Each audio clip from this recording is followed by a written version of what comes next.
네, 우리 사랑하는 성도님들 모두의 삶에 주님의 위로와 돌보심, 인도하심이 있기를 소원합니다.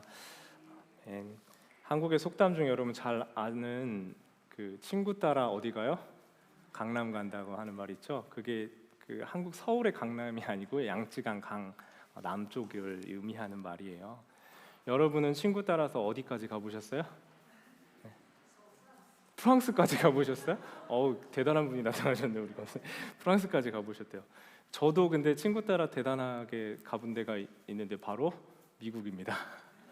네, 친구 따라서 저기 데이튼에 있는 제가 신학교에 같이 지원을 했어요. 그리고 그 신학교에 지원을 같이 하다가 그 친구는 결국 못 왔어요. 비자가 안 되고 저만 온 거죠. 네, 그래서 요즘도 통화하면요, 제가 자기 덕분에 미국에도 오고 공부도 했고 목회도 한다고 항상 큰 소리 칩니다. 다음에 만나시면 아 그러셨구나 하고 그냥 받아 인정해 주세요. 속담의 뜻에는 이제 첫 번째로는 친구가 너무 좋아서 아주 멀리까지 따라간다는 의미가 있지만, 두 번째로는 주로 남들이 하니까 따라한다라는 의미로 친구 따라 강남 간다라는 의미를 쓰곤 합니다. 자기 의지나 결정이 아니라 타인의 말에 의해서 끌려가는 걸 의미하는 거예요. 영어에도 비슷한 그 표현이 하나 있더라고요. 그게 뭐냐면요, 심리학에서도 쓰고 또 주식에서도 쓰는 양대 효과, 홀딩 이펙트라는 말이 있어요. 양의 특성이 뭐냐면, 양은 강합니까 약합니까? 약하잖아요. 그리고 무리지어서 움직이고 이동하는 특성이 있어요. 그래서 무리해서 이탈하지 않으려고 다른 양들 갈 때 쫓아가고 따라가는 거예요. 그러니까 양치는 목자나 그 쉽독이라고 하는 양치는 개뿐만 아니라 중요한 게 있는데, 그 양들 중에서도 우두머리 양이 있대요. 우두머리 양이 가는 걸 보고 그 뒤에 양들이 쫓아가고 따라간다는 거예요. 그걸 이제 양대 효과라고 하는 거죠. 무리나 그룹에서 동떨어지기를 싫어해서 다른 사람 쫓아가는 효과를 보면서 양대 효과라고 표현하는 겁니다. 유명 연예인이 어떤 특정 브랜드의 신발을 신었어요. 근데 그 신발을 신었더니 이게 아주 유행이 됐거든요. 그래서 이걸 찾을 수가 없는 거예요. 찾을 수가 없는데 이제 그 한강에 어떤 기자가 가서 인터뷰를 하는 겁니다. 그 신발 신은 사람 찾아가지고 물어보는 거죠. 왜 이 신발 신었냐고 물어봤더니 어떤 연예인이 신었는데 그게 유행이 됐고 예쁘다고 하니까 예쁜 것 같아서 샀대요. 그게 이거 보면 제가 예뻐서 샀는데요가 아니라 유행을 했는데 예쁘다고 하니까 예쁜 것 같아서 샀다는 거예요. 예. 코로나가 한참일 때 갑자기 급등했던 게 있어요. 몇 가지가 있죠. 뭐가 급등했습니까, 여러분? 네? 성경 물어본 게 아니에요 지금. 네? 주식, 또 코인, 가치가 갑자기 확 급등했죠. 그때 주식 증시 오르고 이렇게 확 올라가니까 주식을 공부하거나 관심 있던 사람들이 아닌데도 주가가 올라가고 다른 사람들이 다 거기 뛰어드니까 같이 뛰어들었던 사람들이 꽤 많았습니다. 그러니까 우르르르 다른 사람 따라가지고 주식 사고 코인 사고 했던 거예요. 이 모든 걸 표현하는 게 뭐라고요? 양대 효과라고 말할 수 있는 거예요. 제가 전에도 한번 얘기했나요? 우리 다락방에 살았던 우리 청년이, 제가 오피스에서 설교 준비하고 뭐 말씀 보고 이렇게 준비하고 있으면 어슬렁 들어와가지고 이렇게 들어와요. 이렇게 들어와서 오늘은 테슬라가 얼마가 올랐네 하면서 저한테 얘기를 하는 거예요. 제가 세상에서 한 번도 그런 유혹을 느껴보지 못했다가 화가 나게 되지만 귀엽게 보면서 근데 모두가 다 주식을 하고 그걸로 이익이 나는 상황에서 나도 해야 되는 거야라는 생각이 처음 들어왔습니다. 저는 결국 안 하긴 했지만요. 뭐 주식하는 거 제가 비판할 생각은 전혀 없습니다.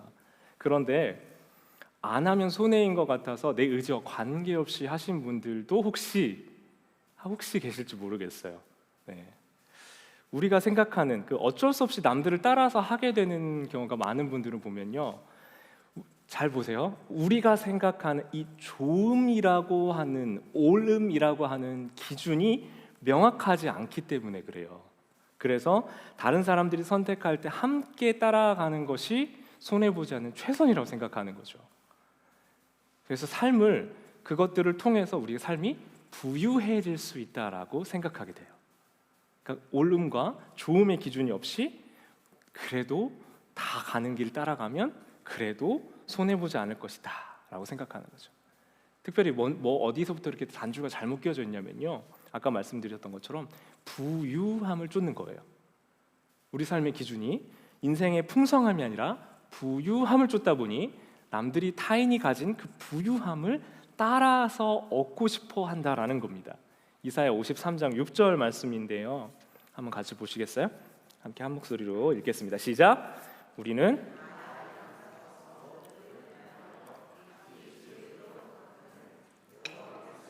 우리 모두의 죄악을 그에게 담당시키셨도다. 하나님의 말씀은요, 또 예수님은 우리를 양으로 자주 비유하거든요. 여러분 생각해 보세요. 여러분 양으로 비유되면 기분이 어떠세요? 그래도 내가 양보다는 좀 낫죠, 그죠?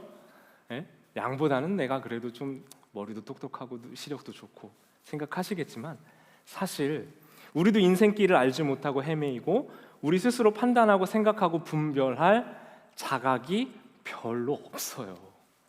그래서 어떤 이 양떼 효과라는 말 안에 담겨 있는 것처럼요, 사회라는 어떤 커다란 무리에 속해서 무리가 추구하는 방향과 모습을 그대로 쫓아가려고 하는 모습이 양처럼 우리에게도 있다라는 거예요. 양보다 시력은 좋고 두뇌는 좋을 것 같지만 결국 큰 범주 안에서는 비슷한 것 아니겠어요? 내가 생각하고 중요하게 여기는 가치가 진짜이고 진리이고 옳기 때문인지, 아니면 이 많은 무리 속에 이 무리가 옳다고 이야기하고 좋다고 우르르르 가고 있기 때문에 동의하고 함께 따라가고 있는지가 우리가 오늘 점검해 보아야 되는 포인트인 거죠. 오늘 본문의 기도는요, 바울의 기도예요. 에베소 교회를 향한 바울의 기도입니다. 이 바울의 기도는 우리가 모두가 쫓아가고 구하고 있는 부유한 삶이 아니라 하나님이 허락하시는 풍성한 삶, 강건한 삶으로 그들을 위해서 기도하는 기도입니다. 사랑하는 여러분, 오늘 말씀 통해서요, 우리가 오늘 말씀의 제목처럼요, 부유한 삶 쫓아가는 인생이 아니라 우리 인생이 진정으로 누릴 수 있는 삶의 풍성함을, 진리의 풍성함을 누릴 수 있는 우리 모든 성도님들 되시길 주님의 이름으로 축원합니다. 네, 그래서 오늘 여러분, 우리가 말씀 통해서 우리 믿음의 의미를 좀 더 다시 분명하게 잡아갔으면 좋겠어요. 우리가 예수님을 믿고 죄와 죽음의 어떤 그 필멸의 죽음을 향해 갈 수밖에 없는 존재에서 이제 구원받은, 건져진 받은, 예수님을 통해서 회복된 존재다라고 우리가 알고 믿고 깨닫게 되면 그분의 구원을 통해서 우리의 삶의 의미가 이제는 사실 바뀌어야 돼요.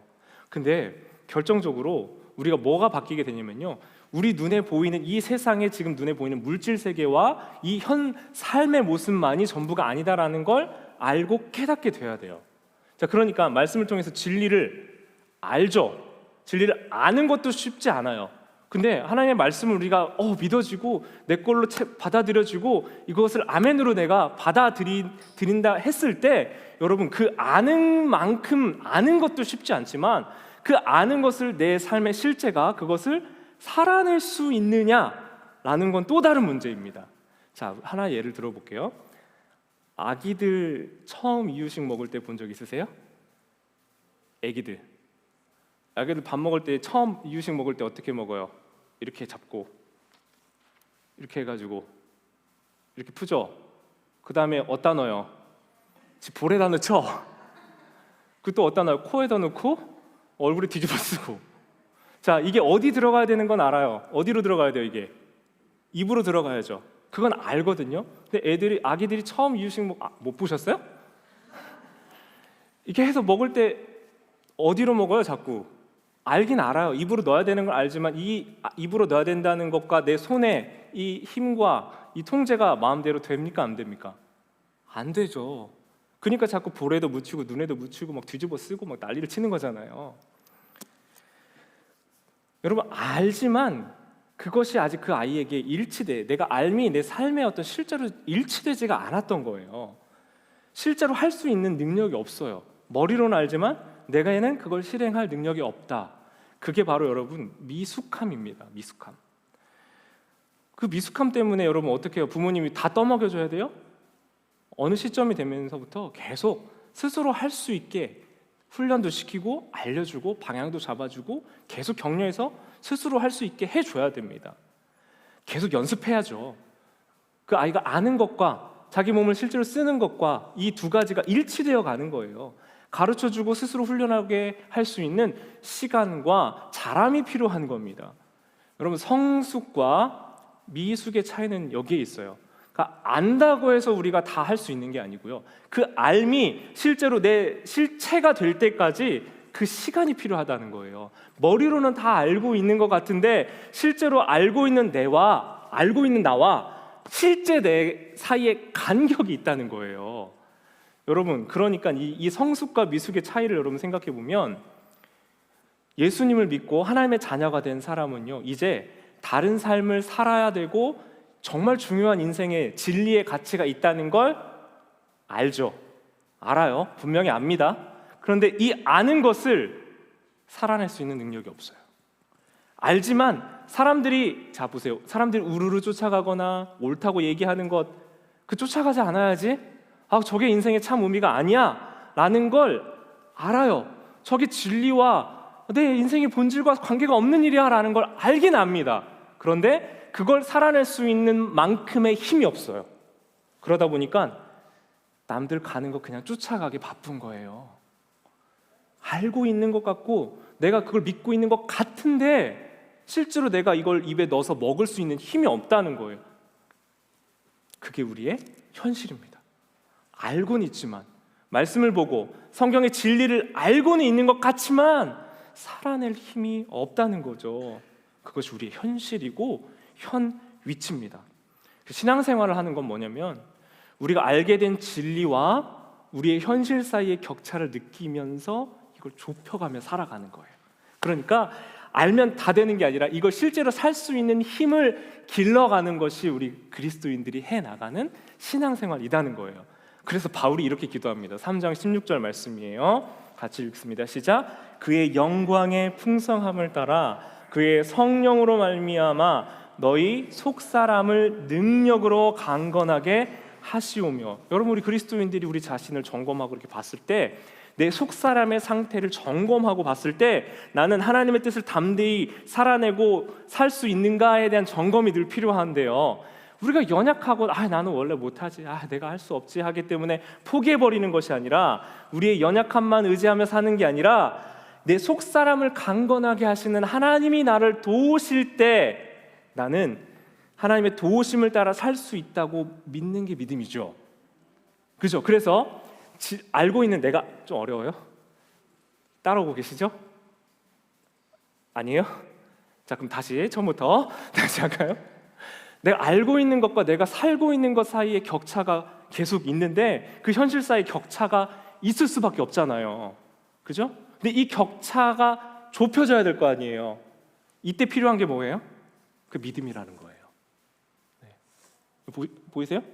네. 내가 알고 있는 말씀의 진리가 있고요, 우리의 현실이 있어요. 리얼리티가 있어요. 거기 사이에는 격차가 있는데 이게 좁혀져야 되는데, 이걸 좁혀지고 이 현실이 말씀의 진리를 살아낼 수 있을 만큼의 연습과 훈련이 필요할 뿐만 아니라 그걸 가기 위해서는 바로 그 믿음이 필요하다는 거예요. 아는 걸 살 수 있게 하는 힘이 바로 믿음이라는 거죠. 여러분, 제가 커피를 좋아하는데요, 원두에 따라서 커피를 잘 내리는 것도 중요한데 기계를 쓰는 것도 중요하거든요. 다 필요 없어요. 원두가 제일 중요해요. 근데 원두를 살 때 그 마트에서 파는 것도 있고 로스터리에서 파는 것도 있고 이게 다 다르잖아요.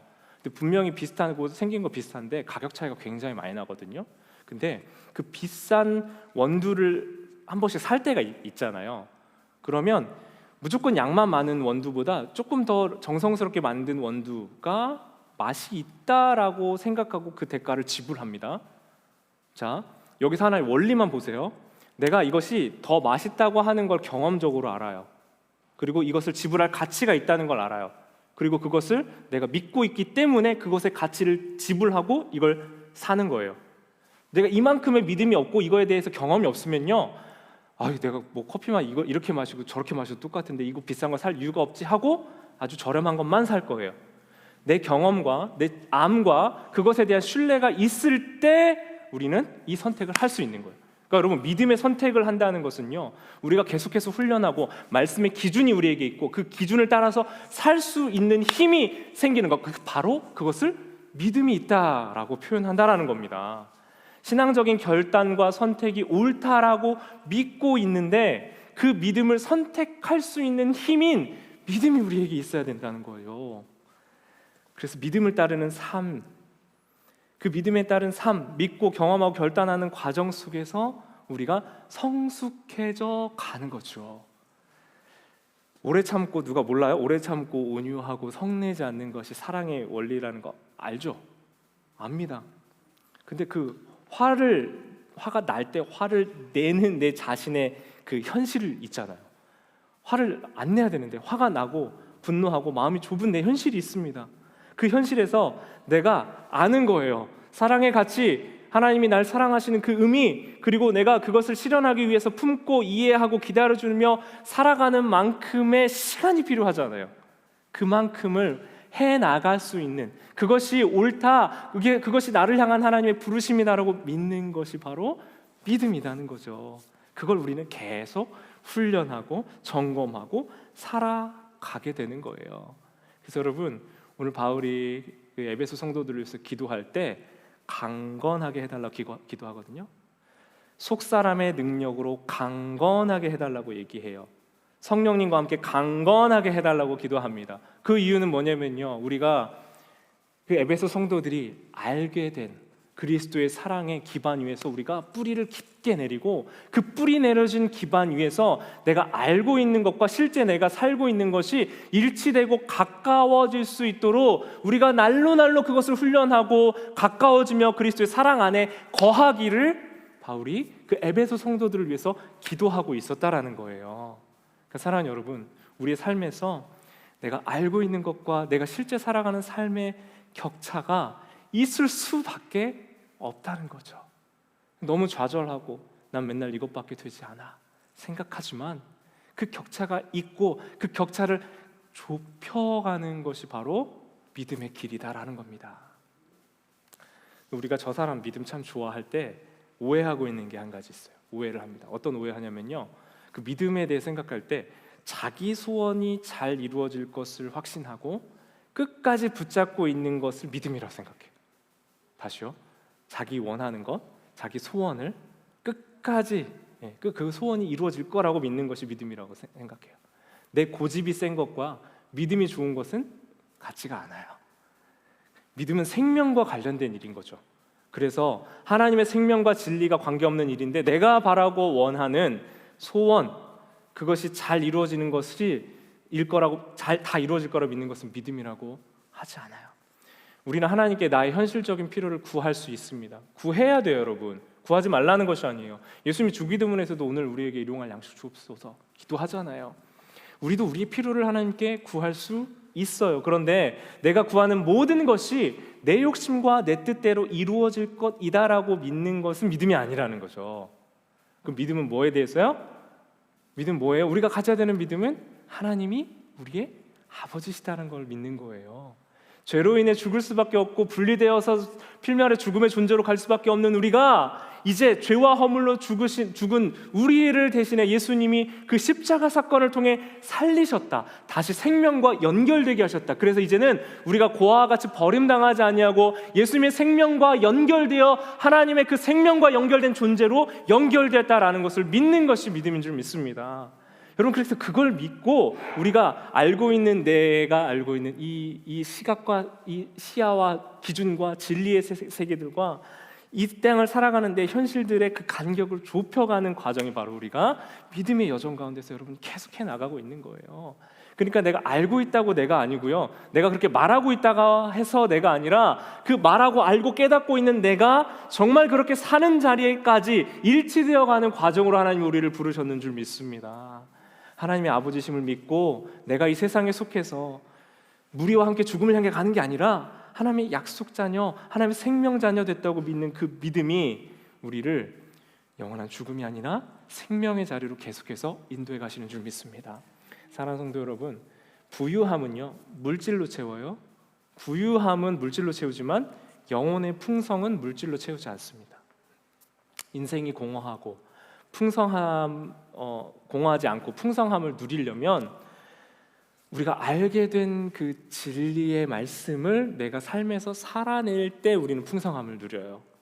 내가 알고 바라는 것과 내 현실 사이의 거리가 멀면 멀수록 우리는 되게 불안하고 불편하거든요. 자, 내가 알고 바라는 게 있고요. 내 지금 현실의 모습이 그만큼 차이가 나면 날수록 우리는 편할 수가 없어요. 진리를 알고는 있는데, 아는 것 저기 있는데 내 현실은 그렇지 않아요.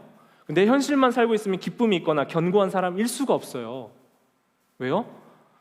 부유만을 쫓다가 결국 끝을 향해 가는 거예요. 제가 이사한 지 이제 한 4년쯤 되거든요. 그러니까 이사할 때 처음에 이렇게 뭐 준비하고 이렇게 들어가는 과정들이 있잖아요. 4년쯤 넘어가니까 최근에 그 고치고 수리할 것들이 점점 많아지는 거예요. 그 당시에는 아무리 잘 이렇게 갖춰놓고 정비하고 고치고 했다고 했는데, 시간이 지나고 4년 5년 되니까 오늘 교회에 와서도 보니까 요즘도 계속 교회 조금씩 고장나고 부서지는 게 생기더라고요. 여러분, 아무리 새 것이어도, 아무리 좋은 것도요, 시간이 지나고 노후해지고 낡게 되면 우리가 갖고 누리는 그 모든 것에는 한계가 있고 끝이 있죠. 그렇죠? 언젠가는 낡아지고 후패해지는 겁니다. 그래서 우리가 끝없이 불안해요. 우리의 끝없는 불안은 거기서 오는 거예요. 부유해도 불안한 것은 그 부유함을 다시 채워야 되는 것 때문이고요. 뭔가가 회복되어야죠. 계속 수리하고 나에게 더 채워놓고 해야지만 우리가 그런 것 때문에 불안해지는 거예요. 그러니까 인생의 풍성함은 소유의 넉넉함에서부터 오지 않는다는 거예요. 인생의 풍성함은 내가 알게 된 하나님의 뜻과 진리를 내가 알고 그 비밀을 내가 살아내고 이 격차가 점점 좁혀져 갈 때 그때 오게 되는 줄 믿습니다. 인생의 풍성함은 그 내가 알게 된 진리와 비밀이 내 삶에서 경험되고 사라지고 그것이 진짜구나라는 걸 깨달을 때 이 세상에서 누릴 수 없는 기쁨과 풍성함을 누리게 되는 줄 믿습니다. 여러분, 그래서 우리가 뭐가 필요하냐면요, 하나님에 대해서 아는 것이 필요하고요, 그 아는 데서부터 장성한 분량까지 자라가는 게 필요해요. 이 믿음의 과정을 통해서 우리가 점점점 우리 자신이 안다고 해서 완성된 것이 아니라 그에 맞게 변화되어가고 자라고 성숙해가며 하나님 안에서 강건해져 가는 과정이 우리에게 반드시 필요한 줄 믿습니다. 그러니까 지금 바울이 얘기하는 것은요, 에베소 성도들에게 그들이 알고 있는 지식과 지혜의 풍성함이, 그 너비와 깊이와 넓이와 깊이가 그들에게 알게 되고 그 안 것이 그리스도의 터 안에서 깊이 뿌리내리고 강건하여져서 예수 그리스도의 생명 위에서 그 사랑을 알고 그 사랑을 아는 것에서부터 계속해서 자라고 자람을 통해서 풍성하게 열매 맺기를 기도하고 있는 거예요. 특별히 우리의 품성, 성품, 우리의 인격 면에서 더 그렇습니다. 여러분, 자주 말씀드리지만요, 우리에게는 내가 알고 있는 내 모습이 있어요. 나 스스로 내가 보고 있는 내 모습이 있다고요. 그리고 다른 사람, 타인이 보고 있는 내 모습이 있죠. 그리고 진짜 하나님이 만들어 놓으신, 하나님 보시는 정확한 중심인 이 하나님이 보는 시각이 있습니다. 이 세 가지가 일치되어 있는 사람을 보면 여러분, 우리는 불편하지가 않아요. 저 사람 참 깊이가 있고 또 강건하다고 느낍니다. 그런데 자기가 아는 것과 타인이 보는 것과 하나님 만드신 모습이 먼 사람을 보면 뭔가 말하는 것과 행동하는 건 어떻게 알고 있는데 실제 그에게 느껴지는 다른 사람이 보는 그 시각과 하나님 보시는 시각과 일치되지 않은, 성숙해지지 않은 불안정하고 불완전한 모습이 불안해 보이는 겁니다. 여러분, 어떤 우리의 삶이요, 강건해져 갈 땐요, 내가 알고 있는 내 모습과 하나님이 빚어놓으신 우리의 모습이 점점 더 일치되어가는 과정을 통과해 간 사람의 모습인 줄 믿습니다. 그러니까 우리가 무엇을 구해야 되냐면요, 하나님, 내 모습을 타인의 눈과 하나님의 눈과 이것들을 객관적으로 보고 분별하고 깨어지고 하나님 앞에서 점검하고 강건해질 수 있는 시각과 관계와 터를 허락해 주옵소서. 우리가 그렇게 기도해야 되는 거예요. 그래서 오늘 본문을 통해서 바울이 에베소 성도들을 향해 하는 기도의 풍성함과 강건함의 의미가 우리 삶에도 넉넉하게 채워지고 또 일치되어가는 은혜가 우리 안에 있기를 소원합니다. 그럼 우리가 질문해 보면요, 우리가 중요하게 여기는 어떤 대상에 생명이 있는가, 우리의 영혼의 유익을 이끌어내나 사랑의 관계로 이어지나 라는 질문을 해보면 대부분 그렇지 않은 경우들이 많아요. 그렇죠? 살기 위해 먹냐, 먹기 위해 사냐? 여러분 질문하면 뭐라고 대답하십니까, 여러분? 살기 위해 먹어요, 먹기 위해 살아요? 먹기 위해 살아요. 네. 요즘에 이런 질문하면 반론 제기하실 분들이 많을 것 같아요. 근데 여러분 진짜 진지하게 질문해 보면요, 먹는 즐거움 무시 못하지만 먹고 채워지는 즐거움이 우리의 영혼을 즐겁게 하는 것도 사실이지만 우리 영혼에 만족이 없는 이유는요, 더 맛있는 것 먹고 더 좋은 집과 더 좋은 차가 없어서가 아니에요. 하나님만이 채우실 수 있는 부분을 다른 것으로 채우려고 하기 때문에 공허한 거예요. 그러니까 먹는 즐거움 무시할 수 없지만 여러분, 먹기 위해 산다는 게 얼마나 비참하고 슬픈 일인 것 같으세요, 여러분? 그 의미는 알지만 우리의 삶을 위해서 먹는 그 음식과 동력원들이 제공되는 것이지, 의미 있는 삶을 위해서 음식들이 존재해야지, 음식이라는 존재, 음식을 먹는 것이라는 가치를 위해서 내 존재가 의미한다, 내 존재의 의미가 있다라는 게 얼마나 비참하고 슬픈 일이에요. 여러분, 우리가 하나님만이 우리 안에 채우실 수 있는 공간이 있는데 그 공간을 자꾸 다른 것으로 채우려고 하니, 또 다른 즐거움으로 우리의 영혼들을 채우려고 하니, 그러니 공허한 겁니다. 그러니 허전한 거예요. 바울이 그래서 말합니다. 이 비어버린 속사람, 텅 빈 인생, 필멸의 존재에게 찾아오신 예수 그리스도의 사랑의 터전 위에 자라갈 때만 그 빈 공간을 채우시는 예수 그리스도의 풍성함이 너희들을 강건하게 하는 줄 믿습니다 라고 기도한 줄 믿습니다. 사랑하는 여러분, 이 땅에서 자라고 점점 성숙해가면서 풍성해져가는 여러분들 되셨으면 좋겠어요.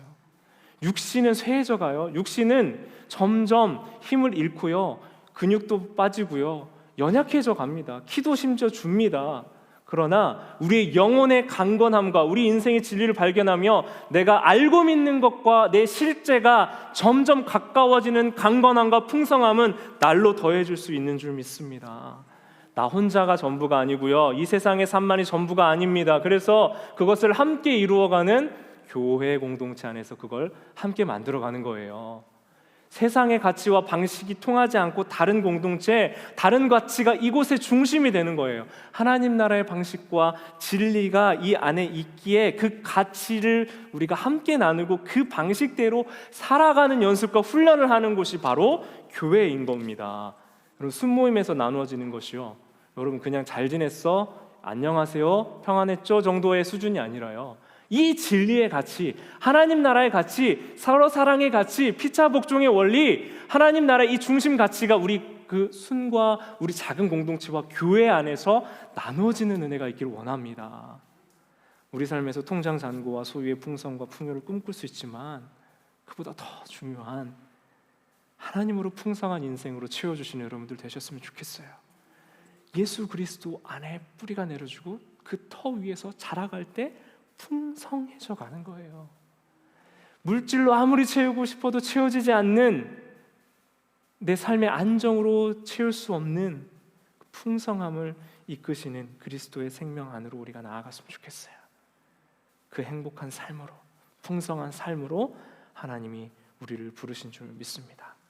이 그리스도 위에 우리의 터와 뿌리를 내리고 터가 굳어져서 점점 견고해져서 예수 그리스도와 함께 성숙하고 자라가며 그 사랑을 알고 여러분의 삶이 부유가 아닌 진리의 풍성함으로, 내가 알고 있는 것과 내가 살고 있는 이 삶의 격차가 매일매일 좁혀져 가며 우리를 옳은 길, 진리의 길로 인도해 가시는 그 주님을 믿고 신뢰하며 점점 가까워져 갈 수 있는 우리 모든 성도님들 되시기를 주님 이름으로 축원합니다.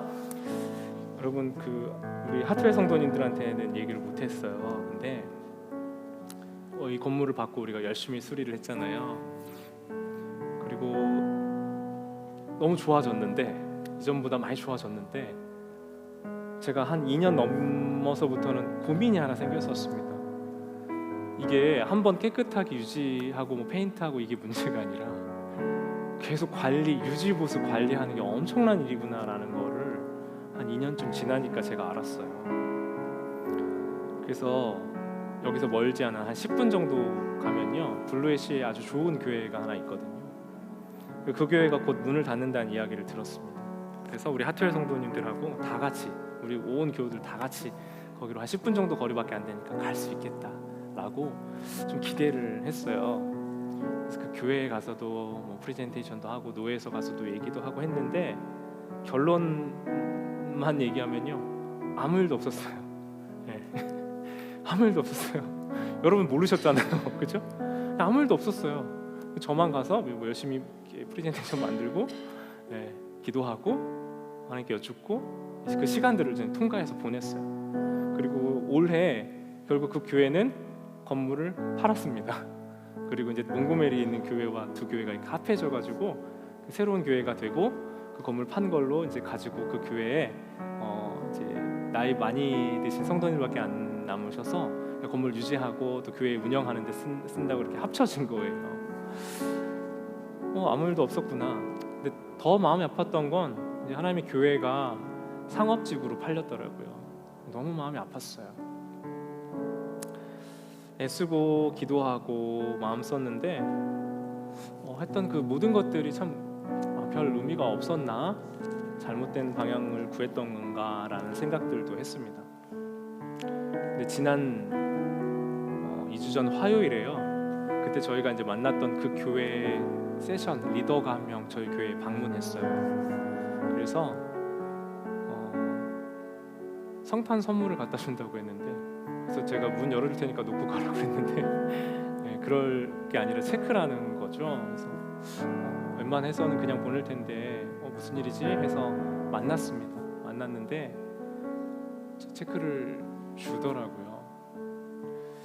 그 두 교회가 합쳐지면서 그 건물 하나를 팔았잖아요. 그리고 그 판 건물로 이제 그 두 교회가 합쳐지기 전에 남은 금액으로 레가시 펀드라고 해서 이 유산이 잘 계속 믿음이 잘 계승될 수 있도록 펀드를 만들었대요. 그리고 문을 닫으면서 이제 8개 기관을 선정했고, 사실 저희는 돕고 연계돼 있던 기관은 아니었는데 그분들이 이제 기도하면서 우리를 한 곳으로 선정을 했던 거예요.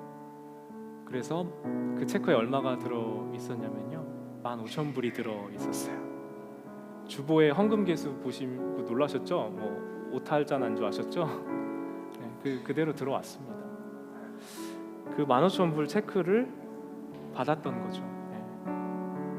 우리 교회는 무슨 15,000불이랑 좀 연관이 좀 많은 것 같아요, 그죠? 네.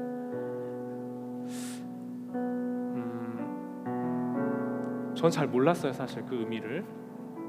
제가 그 체크를 받고 기도하는데요, 하나님 제게 그런 마음을 좀 주셨어요. 이 말씀을 준비하고 있을 때였거든요. 우리 삶의 어떤 우리의 수고와 노력과 마음씀에 대한 결과는 그때그때 바로바로 나타나지 않아요. 그렇죠? 내가 신앙생활 잘하고 싶다고, 예수 그리스도 안에 붙들리고 싶다고 마음 먹는다 해도 바로 그 결과가 우리 삶에 나타나지 않는다고요.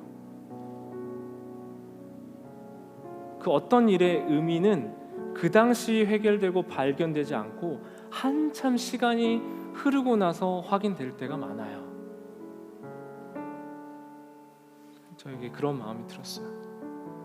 모든 일에 하나님의 선하신 계획과 인도하심이 있는데 나 홀로 내가 내 마음대로 일의 의미가 있다 없다 판단하는 것이 참 지혜롭지 못하다라는 걸 느낍니다. 사랑하는 여러분, 때로는 우리는 그냥 우리에게 주어진 삶을 살아갑니다. 우리에게 허락된 몫의 삶을 그냥 그저 그렇게 삽니다.